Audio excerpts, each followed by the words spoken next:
Good evening, good afternoon, good morning, good whatever time it is, wherever you are, whoever you are. Welcome once again to Nerd Week Live, the show in which we talk about nerd news that has happened over the course of the past week since our last show last Tuesday. One of the things that has happened is they dropped all of these images from the James Webb Space Telescope, and that's what my new background is, which is awesome. I love it. I'm Rodney Brown. I'm the editor-in-chief of Nerd Caliber, first-person shooter on Facebook and Instagram as a cosplay photographer, burly_adopter on Twitter, and a couple of other places that I just discovered I needed to log into again today. So that's where you can find me. And, of course, you can find the rest of our Nerd Caliber stuff at our website, nerdcaliber.com. Here on the YouTube channel, or Twitch if you're on that, or Facebook Live if you're on that, and all of that fun stuff. Before we get into our topics tonight, this is one of the rare of the last, I would say probably 5 or 6 weeks, solo nights. People are off at weddings and, recovering from photo shoots, and it's a lot of stuff.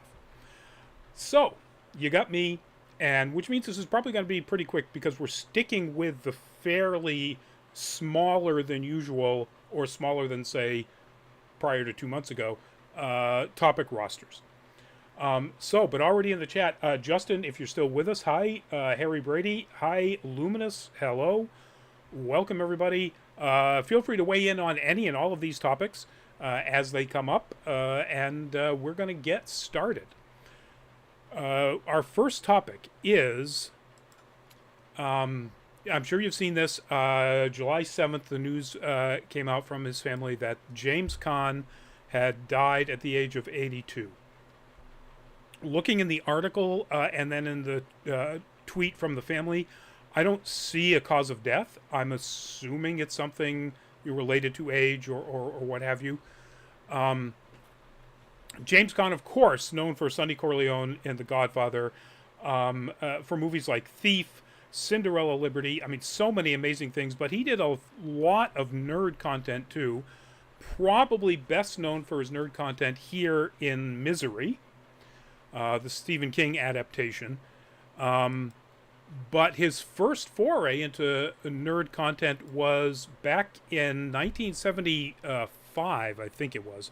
I have to go back and look this up. Rollerball. Yes, 1975. He was the lead actor after he did something as serious as The Godfather. He did this future sci-fi sports death game movie thing. And I can, highly recommend that you go check out Rollerball if you do get a chance. It's a lot of fun. It's a great example of mid-70s science fiction. A better example of really good science fiction from the early 80s, I think it's 81, Alien Nation. He plays a cop. He plays a cop that is, I don't know if you can say racist when it's an alien species that he is bigoted against, and winds up getting partnered with one of them. It's just a really interesting concept of, what would happen if aliens arrived and they really weren't, bent on conquering us or bent on helping us. They were probably in a worse state than humanity was when they arrive on the planet, and it's really well done. It launched a TV series that did not have James Caan or Mandy Patinkin, who was the alien in this picture. Harry Brady, very sad news to hear this actor passed away. Yeah, he was working right up until I guess weeks before he died. He's was in a regular and renewed TV series. I can't find it here right off the top of my head. But anyway, and he had movies. He's got movies coming out. He has movies in post-production, Fast Charlie, Redemption, and so on. Another piece of work that he's done that I consider science fiction, and I know a lot of people don't, is the Schwarzenegger movie Eraser. And the reason I consider it science fiction is because it's based around the idea that this super high-tech weapon is being used for assassinations, and it's a railgun, essentially, a hand-holdable rifle railgun. And I call that either very, very near future or contemporary science fiction. Yeah. People may argue with me. It's certainly an action movie, and it's a Schwarzenegger action movie, but it's as science fiction-y as the Schwarzenegger movie where he played that futuristic helicopter type thing pilot, where he was a clone. Lumina says, one James Caan performance I like is in the TV show Channing, the episode My Son, the All-American, back in '64. He plays a Jewish college student who's outraged by anti-Semitism. Yvonne Craig co-stars. All right. Now you're going back even before me, man. And I'm older than you, I'm pretty sure. I don't recall ever watching Channing or any of the other stuff in the 60s of that ilk. I might have, but I don't recall it. He was in, this kind of blew my mind, a movie called Countdown, which was about the first manned mission to the moon, except it was made in 1967. And the idea was the person who was going to the moon was going to have to be there for a long, extended, many months extended stay. And it was directed by Robert Altman.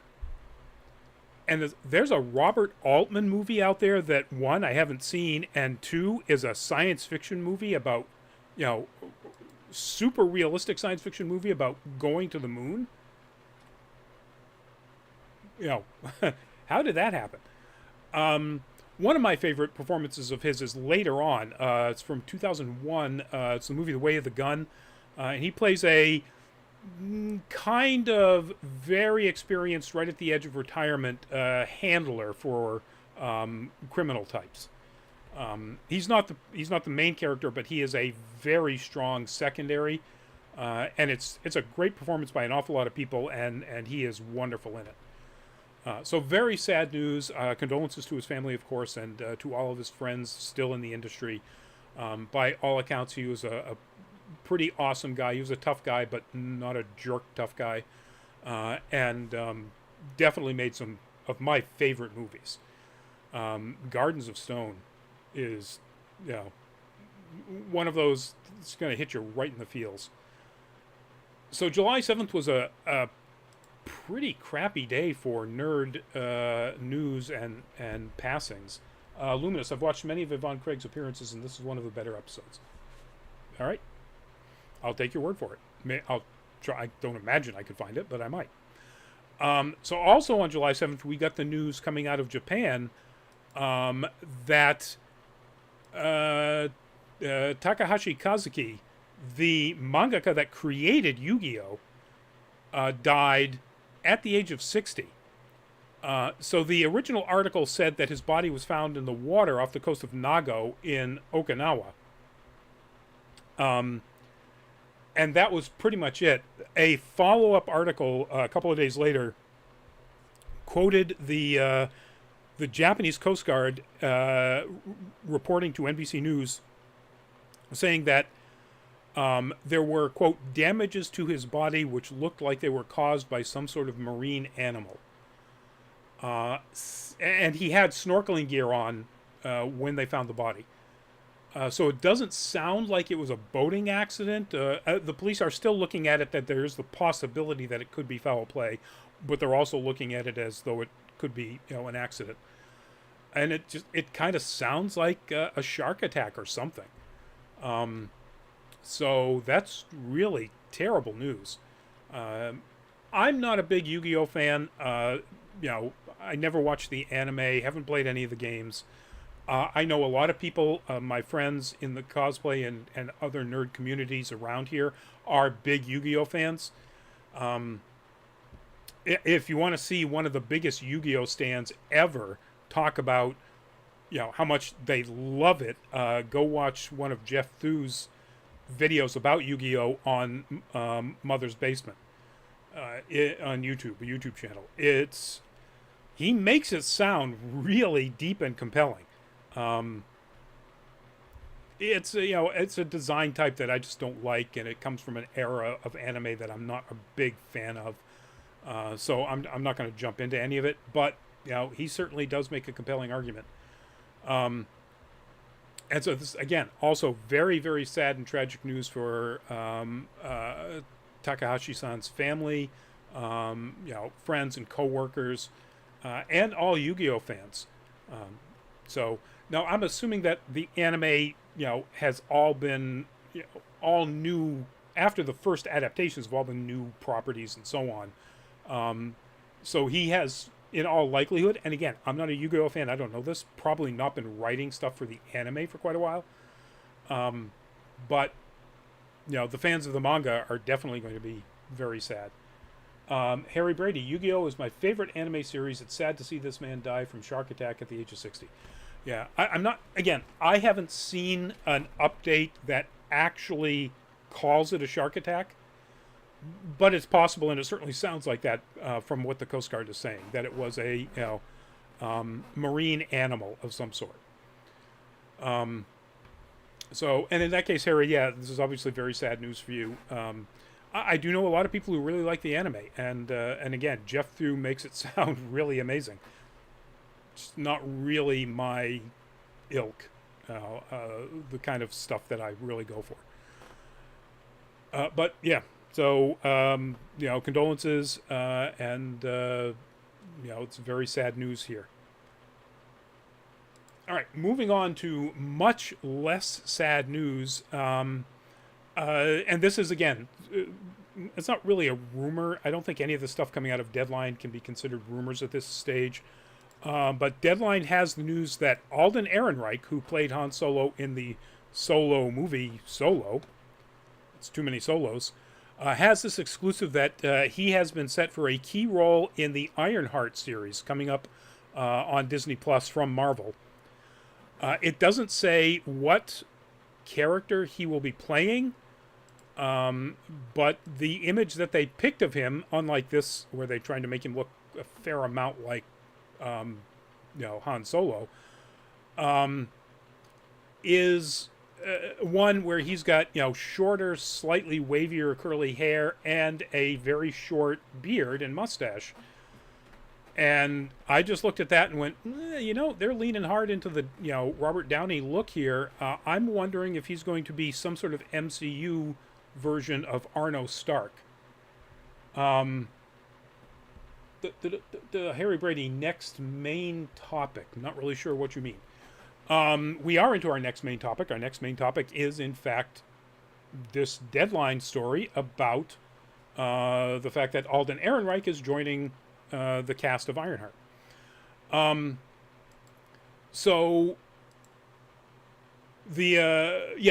My theory is that they may make him into an Arno Stark.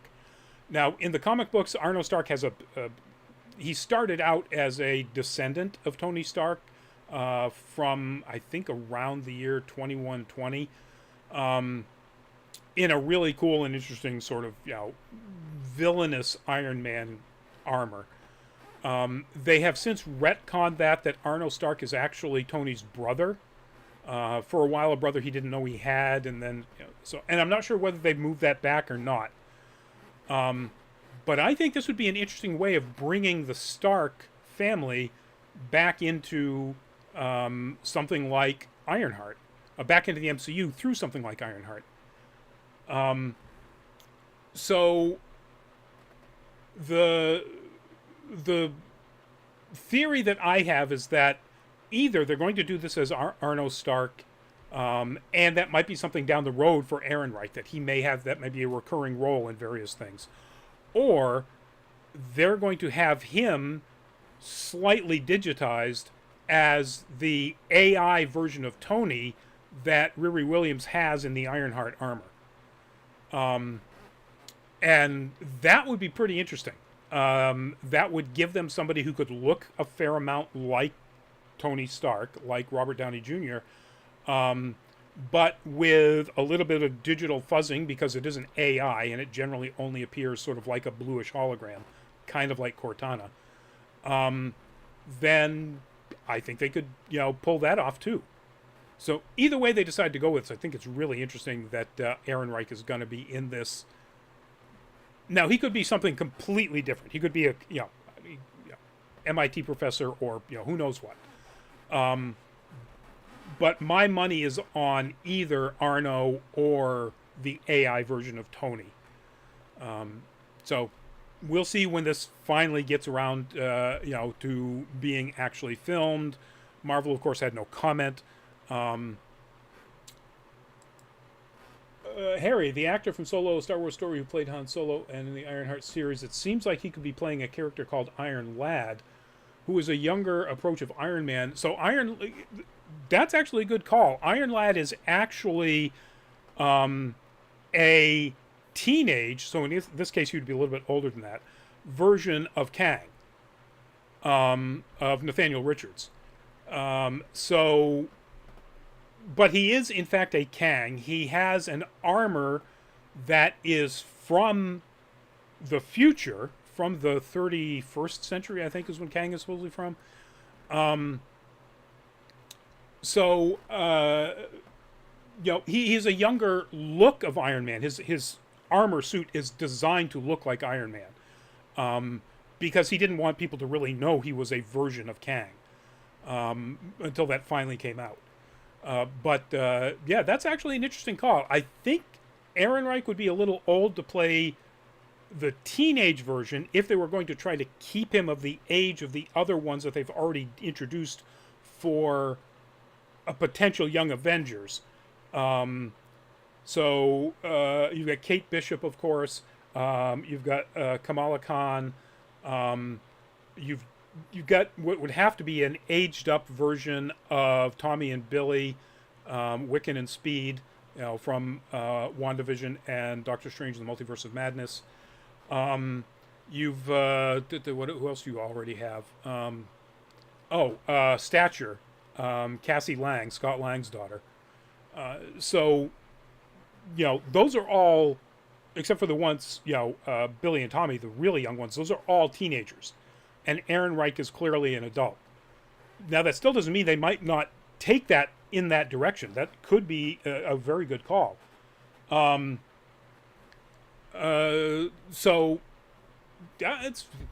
really interesting. That didn't even occur to me, Harry. I'm gonna consider that one too. I'm still sticking with the Stark ideas, but that could be it. That's an interesting theory. I like where you're going with it. Anyway, we're not going to see anything about that until, of course, next year, which is when Ironheart drops. All right, you can never go wrong with a good Vampire Hunter movie. And if you've got a good Vampire Hunter movie that is being made by one of the guys that taught John Wick how to be John Wick, who taught Keanu Reeves how to be John Wick, and stars Jamie Foxx and Snoop Dogg, set in the modern day, this movie, Day Shift, looks like a ton of fun. It is a Netflix movie, drops on Netflix August 12th. It is directed by, they get his name right in here. And for some reason, I'm actually not reading it right in the lead. Why am I not leading? Oh, J.J. Perry. There we go. So it also has Scott Adkins from, I think, every John Wick. And Dave Franco in what looks like a really fun nerd comedy role. Dave Franco can play those really well. Who should play I think Arno Stark. Harry Brady. Who should play Arno Stark, Tony Stark's brother, another version of Iron Man? I think, Harry, I just said that my theory is that that's what Alden Ehrenreich is going to play.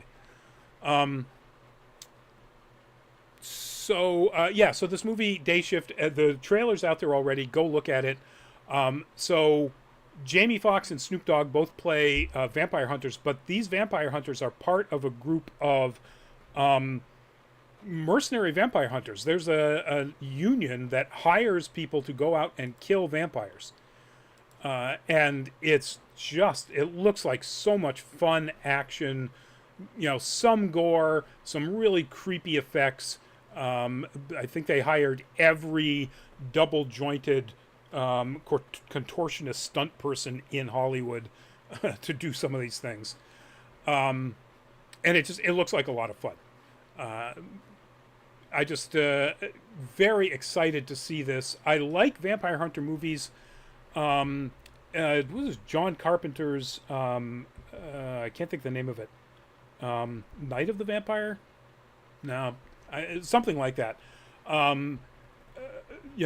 Was a really, really good version of that. Super campy, but still spooky enough and scary enough, and a lot of fun. Starring one of the other Jameses, James Woods, who, yes, James Woods is incredibly problematic nowadays, but, probably was back then, just nobody knew about it. But it's still a fun movie. This reminds me of that, just very updated, very modern. And it looks like a hoot. All right, this is another coming out of, in this case, Hollywood Reporter, exclusive, single source, Marvel will not confirm, but they are reporting that Vincent D'Onofrio will be back as the Kingpin and Charlie Cox will be back as Daredevil in the upcoming Disney Plus Marvel series Echo. Now, spoiler, I'm going to keep my face up here, and when the spoilers are done for Hawkeye, the series Hawkeye, if you haven't seen it, and Spider-Man No Way Home, if you haven't seen it, then turn off your sound until that picture of Kingpin and Daredevil comes back up. So spoilers for Hawkeye, spoilers for No Way Home, in case you haven't seen them. 3, 2, 1, go. All right.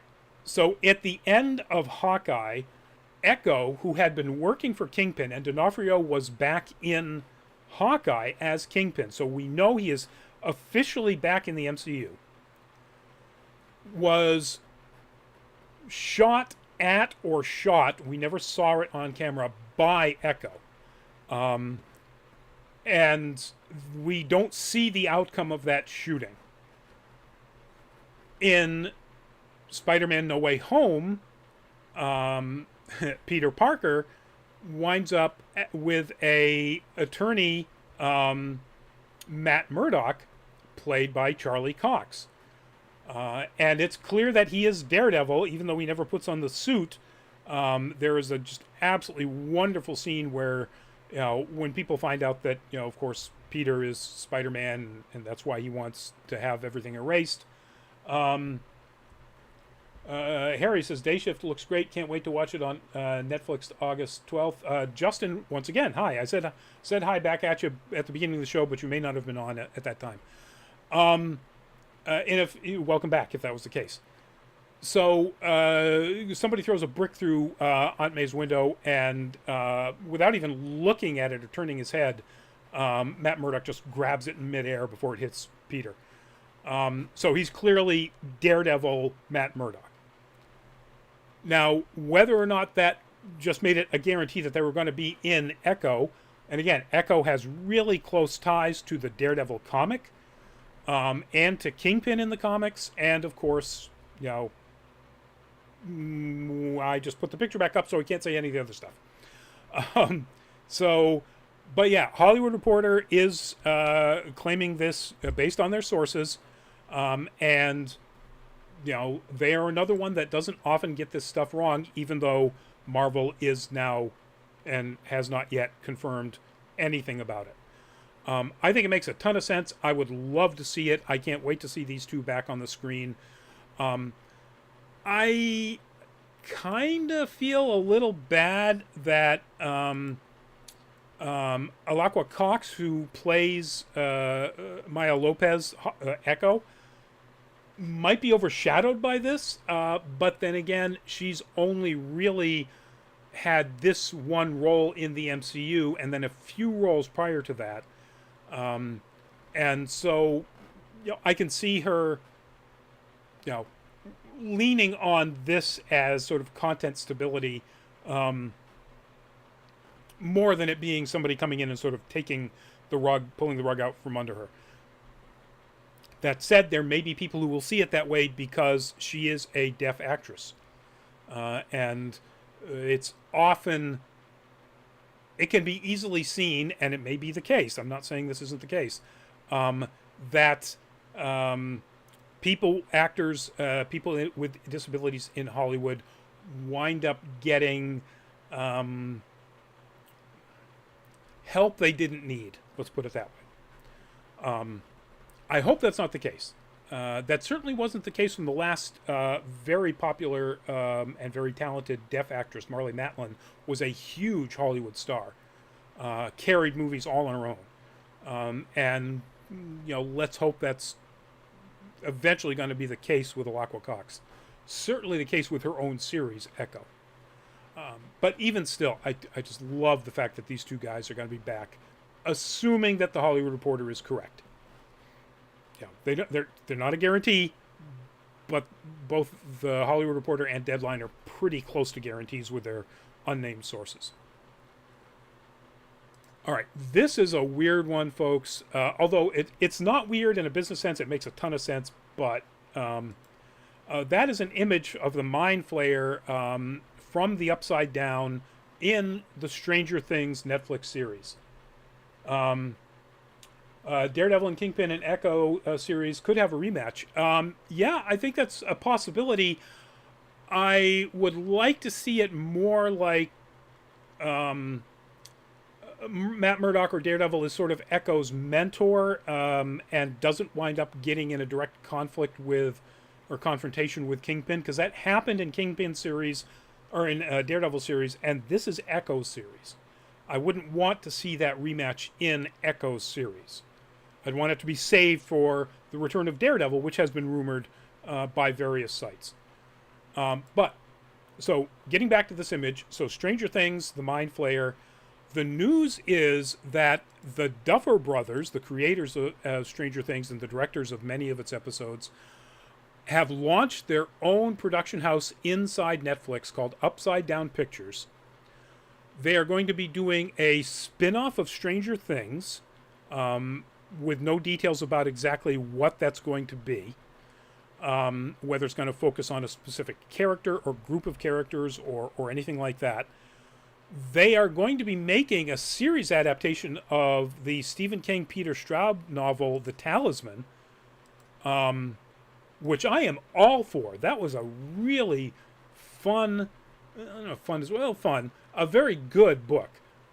It was interesting it's an interesting read if you haven't read it. It's a really Stephen King, young boy travels between a fantasy world and this world, kind of Dark Tower kind of thing, with Peter Straub's almost cerebral horror aspect or thriller aspect to writing. Very interesting combination between the two of them. So I would very much like to see that adaptation. I think that's a book that lends itself very well to an adaptation. As they say, this is while The Talisman shares otherworldly qualities with Stranger Things, Matt Duffer says it's much more fantasy. It has sci-fi. It has horror elements. It has a lot of heart. It has everything that we love, and it's got the best werewolf character, I think, ever. I don't know if I would agree with them because I actually don't remember the werewolf character. Now, granted, I think I read it when it first came out in like 1984, so that's a while ago. Now, this is the weirdest thing coming out of this. They are planning to double dip back into Death Note. They are going to do another Death Note live action series. So it sounds like they're going to do a series instead of a movie. It sounds like this is going to be more of an accurate take that Light, whatever Light's last name is, in this adaptation, if it's going to be anglicized. And in a case like this, if they move everything into the United States, I have no problem with that. They did it with The Departed. It happens with movies all the time. If whoever Light is, it sounds like Light is going to be essentially the villain of the piece instead of a victim, which is what he was in that terrible 2017 movie. So the Duffer Brothers are going to make a series out of The Talisman and a series out of Death Note for Netflix. Wow. Now, I understand, Stranger Things Season 4 was huge. The second volume, the last 2 episodes, which dropped at the beginning of July, were, I believe, the 2 highest watched streaming things on Netflix, beating Squid Game. And Squid Game had set a record. So this is another record. So obviously Netflix loves the Duffer Brothers, and if they think that the more Duffer Brothers stuff can pull them out of the slump that they've had, sure. To the extent that content can do that, the slump is, I think, in most greatest part because of all the competition. Now, you can say if you've got stuff that everybody, must see TV, as it were, then everybody's going to, continue to flock towards your platform. But people have to make dollar decisions these days. And if the dollar decisions are that we can't support 7 or however many streaming platforms, something's got to give. There are going to be people out there who are not going to pick Netflix because, it doesn't have the kids stuff necessarily that Disney does, or the back CBS Paramount everything catalog that Paramount Plus does, or et cetera, or the Warner Brothers, also every HBO, everything else that HBO Max has. So we'll have to see whether or not doubling down on the Duffer Brothers is as good a business move as I think Netflix thinks it will be. I hope it will be, because I want the stuff that they're making. Maybe not so much Death Note, but I honestly, could somebody else get a try, because that first one sucked so bad they can't make anything worse. No, I don't think so. I could be wrong. So again, they just announced that there is no information in here about when any of this stuff is going to actually start production, whether it's going to actually start seeing production. Stuff like this gets announced all the time and gets dropped. So we'll have to see. But again, it's the Duffer Brothers, and Netflix clearly loves those guys. All right, our last topic, folks. That is E3 2023. It is going to happen next June, and that's big news in and of itself. The other big news is that it's going to be run, as they put here, in partnership with ReedPop. ReedPop, who runs New York Comic Con, Emerald City Comic Con, all of the PAX events, PAX East, PAX Prime, or PAX West, they call it now, PAX South, PAX Unplugged, all of that. C2E2, what else does ReedPop have? I get, so many other conventions nerd conventions, Comic Cons, and so on, that they actually manage. Now, the real surprise here is, I guess, to me anyway, is that there's going to be a live in-person E3 next year. So, when this, back in March, at the end of March, E3 announced that they were canceling 2022. And this is the end of the pandemic, or the current status of the pandemic. End is not the right word. It hasn't ended, and it's in fact getting worse. But we'll get into that in a second. End of March 31st, they announced that there wouldn't be an E3 2022, and that is after canceling E3 2020 and then going an all digital E3 2021.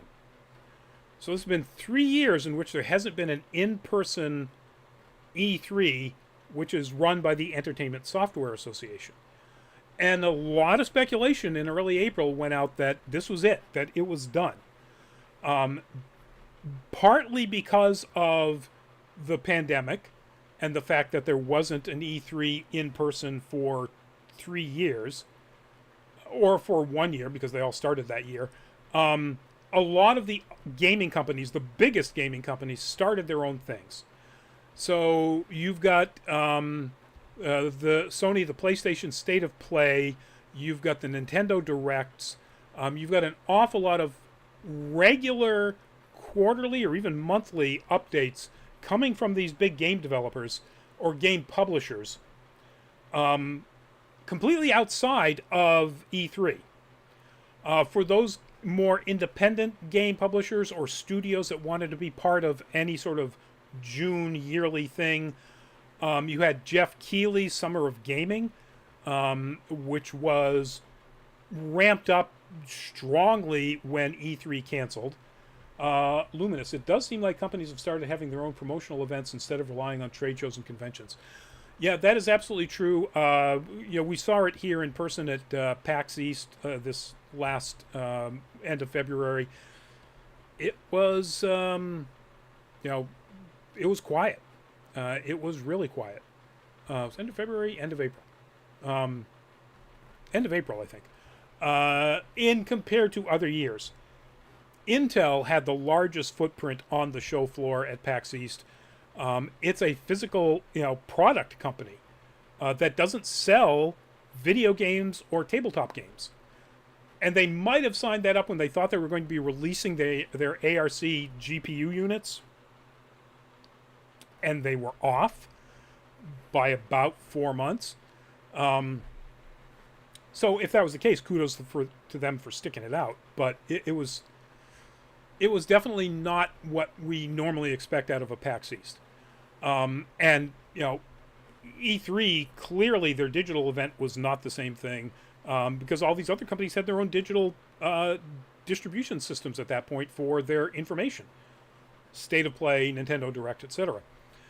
So the fact that they're bringing one back is kind of a surprise. It apparently will include the normal setup of an industry event, with, according to this article in Game Industry Biz, it will also be open to consumers. Now, when I got the press release, I asked the PR person who had sent me that if this phrasing meant that it would be open to consumers. And what they say is, in the press release, E3 2023 will welcome back publishers, developers, journalists, content creators, manufacturers, buyers, and licensors. No mention of consumers. The event will also highlight digital showcases, so there will be digital aspects to it, and feature in-person consumer components. And so I asked, does in-person consumer components mean you will be selling tickets for consumers? Or is it going to be an all-industry show like it has been in the past? And he never got back to me, so I don't know. Apparently somebody got back to this gamesindustry.biz, or they just made the assumption that that's what that consumer components meant, that there would be tickets sold to consumers. Luminous, I'm not sure how well these companies' self-promotions are going. They don't seem to have the same excitement. It depends. So whenever Nintendo Directs happen, my Twitter feed is loaded with those Nintendo fanboys or fangirls, fan people, who are just following everything that's just dropping out of Nintendo's little fingers onto those presentations. State of Play a little bit less so, but there's still an awful lot of Twitter foment when State of Play happens, like, oh my god, look at this, oh my god, look at that. Not nearly as crazy as Nintendo. The Nintendo fan people are devoted, and they let you know it on Twitter. But I see that you can generate a much wider swath of interest for a game outside your devoted fan base if you are in a larger event like this, which is going to attract an awful lot of people to hear all kinds of different information not just Nintendo, not just Sony, not just Xbox. So it's a good point. Now, the other point, and getting back to what I was saying about COVID, so I was a little concerned about whether or not ReedPop was going to be, how they were going to be dealing with what might be, Omicron variant BA.47 or whatever, in exactly 12 months from now or 11 months from now, and I don't know. Nobody knows what it's going to be like there, but Emerald City Comic Con, which is coming up very shortly, which is a ReedPop run con, basically put out that they don't have a vaccination proof policy and masks are suggested but not required. And I thought, oh, man, does that mean New York Comic Con is going that way? Does that mean PAX is going that way? PAX, since then, and I don't think it's related to that at all, has put out a statement saying PAX Unplugged and every PAX event until further notice will stay vaccination proof required, masks at all time required. And so good on them, because, and I don't know why the CDC isn't doing anything about this, in every state in the union, this BA4 and BA5 Omicron variant has reached hospitalization levels that are now high, although not quite yet critical. Higher than it was at the height of the first Omicron wave. Just go look that up, folks. I'm not making that one up. Not drastically higher, but higher. So we are in, I don't know what wave this is, wave 5, wave 12, whatever it is. And it is growing rapidly under these new BA.5 and BA.4 variants. And that doesn't look like that's going to change immediately.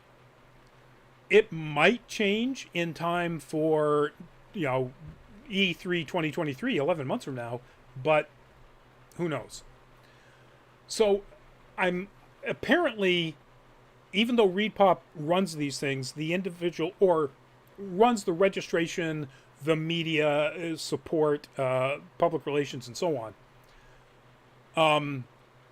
Apparently, PAX, each con is allowed to have its own policy based on whatever the con organizers themselves want. And I would really like it if ReedPop would encourage every one of its events to emulate PAX. But apparently they can't. I mean, they're not going to force it. So we'll have to see what it's going to be like in 2023 when E3 rolls around. I mean, we could be in a worse situation than right now or the height of the Omicron wave, and they could cancel it again. Fingers crossed that's not the case, but it could happen. And that's it, folks. That is our show. I managed to stretch it out for longer than I thought. So thank you all for joining us in the chat. Before you go, if you get a chance, please do head on over to our Patreon page, patreon.com/nerdcaliber, which is up on your screen right now. We'd love to have you check it out. And if you want to become a patron, 3 tiers, $2 to the lowest tier. We use that money to go to more cons and get you more content, while ideally fully masked and, showing proof of vaccination. But we'll be there. So that's it, folks. We will. I will not be at the next 2 cons that were on my list. Sadly, still dealing with transportation issues. But we will have a team at Kineticon and we will have a team at Terrificon. I won't be part of that team. I will be at Fan Expo Boston. I will be at Pop Cult Anime Con. And then, the floodgates open up and it's the fall and there's a bazillion cons that we'll be at. So we will see you at one of those upcoming cons. We'll see you at next week's show. And thank you all for joining me in the chat for all these wonderful things. Luminous, I'm looking forward to a lot of news from SDCC, including Godzilla on TV and in the movies. As you would be. be appropriate for you. And it does look like Warner Brothers is actually kind of sneaking some stuff in there, whereas they initially seemed to make it clear that they weren't going to have a presence at all. Now, I don't know. They're definitely having a presence. It's just recently they said, like, the Shazam sequel will have a presence there. I'm assuming Black Adam will have a presence there. Just don't count on the Flash movie having a presence there. But yeah, so we're looking forward to that too, and then that'll probably be in some of the news in the next week or the week after. So thank you, folks. Have a good night. Stay safe out there. Try to stay cool. Rain just started out here, and it's cooling off a little bit, so yay. We'll see you at an upcoming